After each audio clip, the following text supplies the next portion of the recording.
Today we're going to be making some arroz con leche, a delicious treat in Latin America, which is very similar to rice pudding, except sometimes they add raisins and cinnamon to it. Ingredients: 1 stick of cinnamon, 200 milliliters of rice, 400 milliliters of water, and 1 stick of brown sugar, which can be found at pretty much any Mexican grocery store.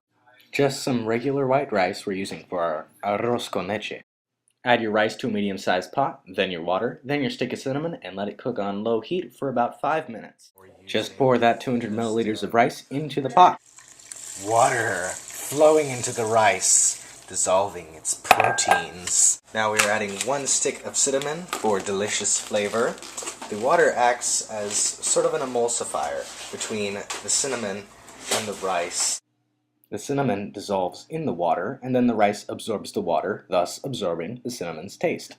And now to the stove! After everything is added, just put the stove on low heat and let it cook for 5 minutes. While we're waiting for that to simmer, we'll have a short message from our sponsors. Be right back. Airplanes. And now for science.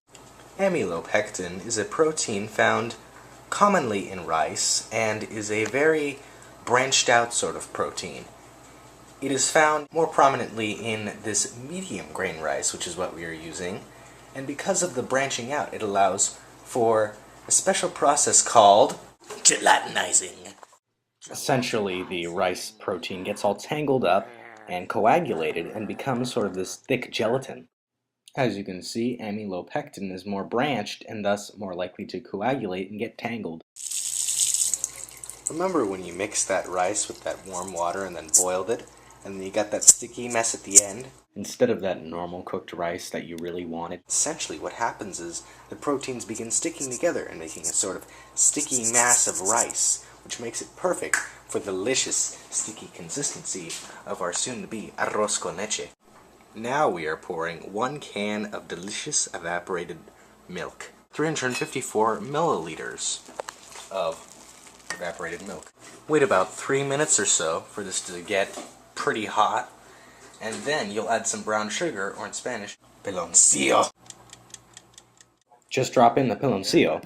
Now you just leave it to simmer for about 10 minutes, and 5 minutes in you will have to mix it to prevent any burning on the sides and bottom of the pot. Our delicious hot steaming bowl of arroz con leche is commonly eaten as a dessert in Latin American countries, but also sometimes as a meal. The only step left now is to watch our delicious dessert cool and then enjoy it. Yay, arroz con leche! Yay!